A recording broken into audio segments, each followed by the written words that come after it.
inceste et résilience, que je pourrais aussi intituler « Comment j'ai découvert pour la première fois la notion de résilience ». C'est là le titre de notre dernier épisode. Nous allons entrer directement dans le sujet. Il s'agit d'une jeune femme qui vient consulter et qui dit « Docteur, je viens vous voir parce que j'ai rencontré une micro-kinésiologue, cela remonte à 20-25 ans, qui m'a dit que j'ai eu un inceste à l'âge de 4 ans avec mon père, ce qui est vrai. Comment se fait-il que vos techniques n'aient pas pu le mettre en évidence ?» Je me suis dit, si elle dit que c'est vrai, c'est que c'est vrai. Excellente question. Mais tout compte fait, nos techniques permettent de mettre en évidence ce qui n'a pas été digéré, ce qui n'a pas été accepté, et non pas ce avec quoi nous sommes en paix intérieurement. Je compare cela à ce que nous appelons en médecine la cicatrice toxique et la cicatrice esthétique. Vous coupez, vous avez un trait blanc, on ne va pas faire reprendre ce trait blanc. Par contre, parfois il se creuse comme un sillon, il prend une couleur rose, bleuâtre, il démange, il réveille la nuit, il gêne. Alors on va voir le chirurgien pour essayer de remédier à la chose. Nos techniques ne repèrent pas ce que j'ai appelé la cicatrice toxique. Les cicatrices esthétiques, excusez-moi. C'est surtout la cicatrice toxique qui va être repérée. Si je me base sur ce que dit cette dame, du fait que je ne trouve pas cette information, à moins de la chercher par d'autres techniques, alors ça a une signification. Ça veut dire qu'elle est en paix avec cet événement. Aussi, j'ai répondu, eh bien madame, en gros, on ne va pas parler de votre papa, c'est une autre histoire. On va parler de vous.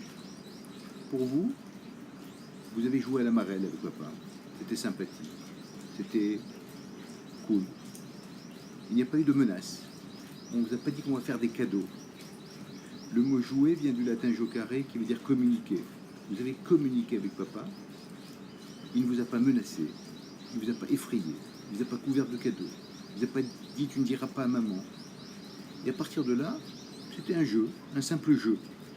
Vous avez grandi, vous avez appris que c'était sale, vous avez dit bon, c'est pas mon problème, c'est n'importe quoi. Et vous avez poursuivi votre développement. Vous rencontrez cette thérapeute qui tombe sur un événement qui a été accepté, qui a été reconnu, et qui n'est pas source de souffrance, mais dans sa configuration, c'est pas possible qu'il n'y ait pas de souffrance d'un inceste. Eh bien oui, il peut ne pas y avoir de souffrance d'un inceste. À partir du moment où l'enfant a pris ça comme un jeu, il n'y a eu aucune menace, il n'y a eu aucune souffrance. Et je pense que vous avez dû vous demander si vous étiez folle. Eh bien non, vous n'êtes pas folle, madame. Vous êtes tout à fait saine, tout à fait normale. Il n'y a aucun souci. Cette dame part d'un grand éclat de rire. C'est exactement ce que je vis, docteur, mais je n'osais pas le dire. Effectivement, elle a été perturbée par le fait qu'on ait repéré cet événement et d'une façon négative par rapport à notre positionnement, notre culture, etc. De là, avec le temps, est apparue la notion du docteur Boris Cyrulnik, qui a appelé cette cicatrice, ce que j'ai appelé cicatrice toxique, il a appelé non-résilience. Cette non-résilience est source de mots. Elle vient faire effet levier sur tout ce qui ne va pas dans nos traits de caractère, nos positionnements affectifs, sentimentaux, émotionnels, et même notre biologie. Ça vient faire effet levier sur les pathologies éventuelles ou les tendances à la maladie éventuelles qui sont en nous. Avec le temps et l'expérience, je me suis rendu compte quand est-ce qu'il y a cette non-résilience, cette cicatrice toxique. Chaque fois.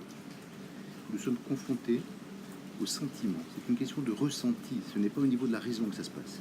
C'est au niveau de l'enfant qui n'a pas grandi en nous, de l'animalité, des tripes. Chaque fois que nous avons la sensation d'injustice, de trahison, de ne pas être considéré, de ne pas être calculé, comme disaient les jeunes, qui est une excellente expression qui définit bien la situation.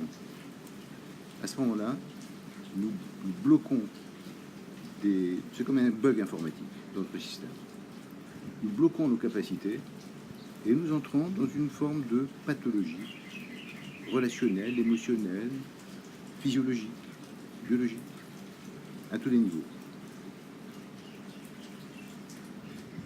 Je vous remercie d'avoir écouté notre dernière émission. Je vous conseille vivement de vous abonner pour être prévenu par YouTube d'une nouvelle émission.